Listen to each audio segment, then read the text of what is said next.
So I have this very hard stat, and I like to tell people to quote me on this, right? And tell me if I'm wrong 1 year from now. Like, not all genres belong to Web3. I feel like with Web3 gaming, there's kind of a knowledge barrier, right? Like some people get into it without really knowing what they're in for. Do you see that changing over the next how long? I think honestly, what's going to happen is, right, it's going to be a Trojan horse kind of environment. I mean, I can let you guys know what the current strategy of a lot of these game developers are. Like Web3 game developers are, right? Having a term Web3 gaming or blockchain gaming or NFT gaming is actually not good because about whether I play a Web2 game or a Web3 game. What a gamer cares is if I actually enjoy this game, right? If I enjoy the game, I will start spending money in the game. The only when I start spending money in the game is then maybe all these other questions of open economy or all this kind of stuff comes in. And what happens is, typical free to play, you find it in the App Store, you find it on Steam, you just don't know, right? So you just find it's a normal game, right? Yeah. When you start engaging more and more, the Web3 element only starts coming in towards the end game. It's when you start becoming so much more engrossed, you're already forking out a few $100s, and you start realizing, actually, right, when I'm owning these assets, I realize there's a marketplace, or there's a value to this, right? Or if I'm fighting someone, or I'm PvPing someone, right, I'm actually earning these loot boxes. And if I don't want these loot boxes, I can actually sell it. But that's the end game stuff. When they start to realize that actually I can sell this on marketplace, then when they get this currency, they'll be like, oh, what's this currency, right? Then there'll be those kind of guides that tell them, okay, this is how you access that currency. This is your wallet, this is Web3, this is NFTs, whatever it might be. So the journey starts off with a typical normal Web2 gaming experience, and NFTs coming as a Trojan horse at the end of the end game section of the game. When you're already too engrossed, too invested, and that's where they start showing you this is it's just more of like, how do you seamlessly onboard these people, right? Right. If I'm going to tell you I'm building a Web3 game, you might turn off a lot of gamers. But if I'm telling you, hey, look, here's a game. Yeah. It's a fun game. You can play it fun. And then you realize, oh, actually it's an NFT game, but I really love the game, so whatever, right? I really love the game, right? Yeah. How sustainable do you think it is for like gamers out there to play to earn all of the time instead of like playing for fun? Honestly, the play to earn narrative is always just a subset of the wider blockchain gaming narrative. I think blockchain gaming focuses more on open economy model, focuses more on true ownership, focuses on interoperability and stuff like that, right? But play to earn was the first narrative that started the whole ball rolling. If the question right now is, if play to earn was to still push forward, right? Like, would that subset of blockchain gaming be sustainable? My answer to that is very simple. Let's run some quick back of the envelope maths, right? I mentioned that in the Web3 gaming economy, the key concept is that value flows between users and gamers rather than directly to developers. We imagine like 50% of gamers in the game are the payers and 50% are the ones that want to earn or coming here to just farm with the mentality of like earning, right? If 50% pays $120 per year, is our average revenue of user per year, to the other gamer, it means on a monthly basis, it averages out to $10. So if the other gamer is taking $10 a month from another gamer who's willing to pay, then the economy is sustainable. And if you're happy with $10, then it's sustainable. Beauty is that I mentioned earlier also that because of the mentality of I'm not spending, I'm actually investing or owning some of these assets that are liquid, $10 of spend per month will increase probably to $50 or $100 per month. So mathematically, it seems that it's actually possible to have a sustainable economy. But you won't be earning like back in the Axie Infinity days. I remember people were saying that they're earning like 4,000 USD a month, right? That is impossible. You know, when you earn a kind of level of money, it's like, dude, this doesn't seem right? But if a $20 flow, it's doable.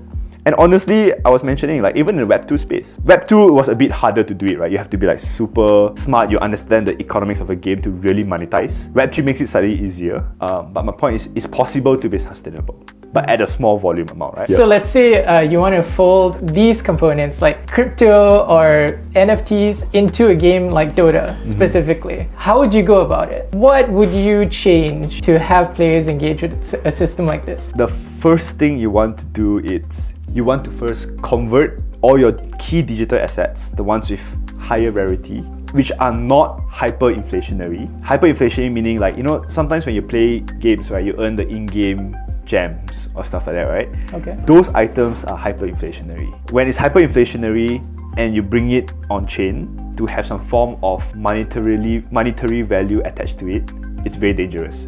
Because inflation means simple economics, right? A lot of supply means price would drastically fall. Okay. It would damage a lot of people who come in early and then the price will keep falling, right? And makes the game bad. So what you want to do is you only want to bring assets that are more rare onto the chain. So like your end game legendary items or your end game skins that are limited, seasonal skins, the kind of stuff, right? Those you bring it on chain. What you want to do is then create an ecosystem where an open economy can form, where there's no such thing as a universal basic income.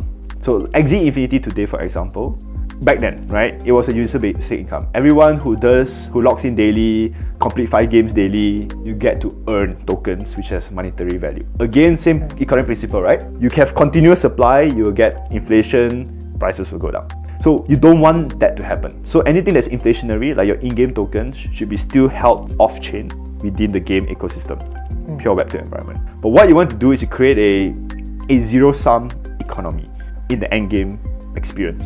So like, let's say in the Rise of Kingdoms, you allow gamers to spend money to buy loot boxes to upgrade the items or to buy stronger items from other players, and they can spend money to fight other players. And when they lose the battle, right, these items or equipments get destroyed. So what's at stake is high, and what's destroyed, I mean, there's some salvageable value for the winner to actually take, right? So it's a zero-sum ecosystem, right? Meaning that we both fight each other, we both spend money in the game, we both fight each other. If you're a winner, you effectively take a portion of what I lost. Is there a system like this and that's already like in existing games right now? If online does that very well. Okay. But pure Web2, right? I fly a ship, we both battle, I blow up your ship. You will lose like $1,000 worth of items in that ship, but then like $200 of it is salvageable. It's like floating in the space. And then you have people flying in to try to grab those items and salvage those items. Right. So it's really done in Web2. Beauty is Web3 allows this to be more open as a more open economy. So it's doable. The zero-sum ecosystem for me is probably what I would be implementing in games today to make it like sustainable, right? So the prices won't dive. There's no major inflation, but you give gamers the experience of an open economy ecosystem. Right. And when it's an open economy, some people can earn, some people are willing to spend. And the people who are willing to spend is because they want to fight each other, right? I want to be the stronger guy than you, and that's why people spend in the game. And that's how the games become sustainable. Is there like a specific genre of like a specific kind of game that you think works best with blockchain? So I have this very hard stance, and I like to tell people to quote me on this, right? And tell me if I'm wrong 1 year from now. Like, not all genres belong to Web3. My point of view is the best genres that should exist on Web3 are like the 4Xs. When people are willing to spend money already today to compete or to progress. Your 4Xs, your MMORPGs, your RPGs, the ones that I really feel like there's no role to play at all in Web3. A game like a mobile game, for example, like Dota. Honestly, I don't see a way for how Web3 can really add value to a game like Dota. Honestly, even to a game like a first-person shooter, unless it's a meta game that you're bringing into the play. Honestly, just core game loop for FPS, I still don't see a value for Web3 gaming to come in. So I see that massive disparity of like what some genres will benefit a lot from Web3, some genres will just... What is the biggest obstacle that makes you think like this just wouldn't work with an FPS like Valorant, with a game like Dota? Like, what rules these games It's because a lot of these games, they don't allow for a pay-to-win environment. These games are mostly like pure skill-based games, right? That you can, if you don't give a user advantage to spend in the game, it's very hard to have an economy in the game. It has to be pay-to-win games. Right. Like Rise of Kingdoms is one of the top grossing game on mobile. I forgot the number, but it was insane amount of, I think 400 million or to a billion, like in terms of revenue, right, per year. It's because you create an environment where it's so pay to win. Your whales the top one guy on YouTube would literally spend $1.5 million to upgrade his kingdom, to fight people, right? He was bullying people. And then what happened was a lot of other smaller cities, they grew up together and they nuked his kingdom, so he lost $1.5 million. He loves to see it. Yeah, but so like that's the kind of setting that I think Web3 games would thrive in. Right. A mobile Dota, right? You don't allow a user to pay more to win, right? The only reason I'll pay is to get a cooler skin. Okay, fine, that's great, right? But the skin today in Web2, I can still sell on the marketplace on Steam.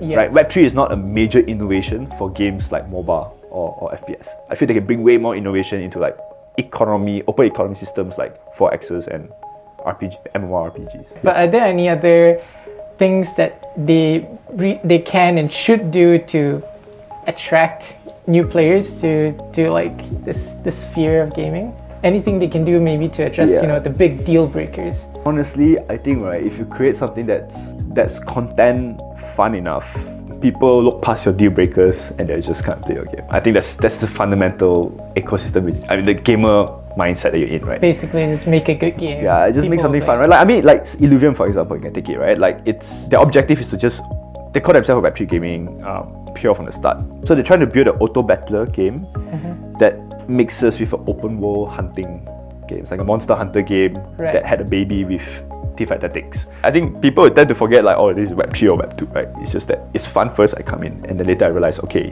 I can spend more on the game, I can actually sell this item, those will come later. So I think that's probably the only thing that game developers should be focusing on. Do you think games with these systems will ever break out into like mainstream popularity? Like, let's say 6 out of 10 gamers on the streets, they all play games with My answer these is systems. 100%. It's mainly because you'll notice that like the game industry, right, is less player driven, it's more game developer driven. Right. And the reason being, if I'm a game developer, if I can make more money with this type of business model, I will build using this business model. For example, like microtransactions, right? And then when you have more money, you have ability to recruit better content, better asset, you're creating a better gaming experience for gamers. Right, so the richer companies can build better products for gamers, which will bring more gamers into the space. My view is that effectively Web3 gaming is this business model that can unlock so much more revenue potential. With more revenue potential, these game developers can make better games. And that is why you will see more and more gamers flock to this type of games because of the quality of content, because of the money they can make from this ecosystem. It's the same thing we saw, right? It's like back then you have all your indie games, right? Then you start seeing like a League of Legends level, right? Once they created microtransactions, you start seeing companies in the top 50 stock markets, right? You see Tencent, you see all your Netmarbles and stuff like that, right? Yeah. Because of the microtransaction capability. And now you will see even stronger monetization models using Web3. And then what happens to like the big game developers and game companies that already exist? Like They will shift. They are shifting. They are already there today. Actually, not are shifting, they're already there today. Who are the biggest developers of your mobile games? Netmarble is one of them. Yeah. Netmarble has this thing called Marble X, which is their own chain. Another major famous game, PUBG Mobile. Who is it owned by? Clayton. Clayton literally today has their own layer 1 blockchain as well. Everyone's coming.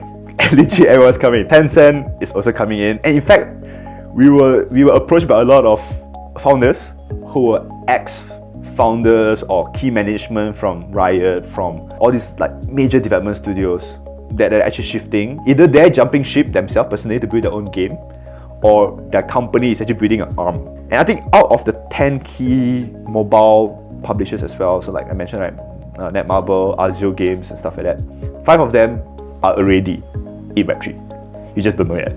Like people don't know yet because the product take around 1 to 1.5 years to actually hit the market. And these guys came in 6 months ago. So a year from now, you'll start seeing a lot of these Web3 gaming products developed by your game developers today that you play already today. Some of them might mask it, right? They might say that, oh, this is a Genshin Impact game kind of play, right? Only you realize, actually, this is also NFT, that kind of stuff. But yeah. Where do you think the industry, the games industry will stand in terms of systems like this in like 5 years? So it took microtransactions like 6 years to become like the key business model for a lot of games. I mean, knowing how the tech industry works, the cycles get shorter and shorter, right? So actually it might even be within 4 years or 3 years that you start seeing this becoming like a norm within gamers. Right. And you see gamers like sort of taking this like this change well. Honestly, I think they will. It's where the content is. I mean, if Elden Ring was an NFT game, I mean, you will still play it, dude. It's one of the best. I mean, from an immersive experience perspective, right? Like, you will still play it, right? Or if Dota suddenly became an NFT, you still play it, right? Although you were them initially, right? You were like, why NFT, why Web3, like whatever, right? But it's where the content is. Gaming is all about content, right? Alright, Jansen, this was a really fun conversation. Thanks for joining me. Thanks for asking all my many questions. It was really fun talking to you about this stuff. Yep, I mean, pleasure is mine. Always love sharing about the space, and I think it's good to also give a bit of insider point of view, right? Because I mean, we work behind the scenes, we can see what's flowing in the space. It's always good to bring this out, to the wider audience so that everyone gets a bit more educated, or like, oh, actually, what's this about? Should I do, or should I explore it, right? I would like to end with just saying, like, if you guys are interested to just know more, right, or if your readers or your viewers are interested to know more, what we are building at PathDAO is effectively a community, a network of gamers who are keen to just explore this space together, right? I know there's a lot of uncertainty, like some stuff, is it scammy, is it dangerous? I think the beauty is that we are a pioneering community in the space, so any kind of questions you don't know, feel free to join our community, right? They will answer together, they will help you. I think we are here to also explore the space and to build in the space together. All right, great. Yep. Awesome, guys. Okay. Cool.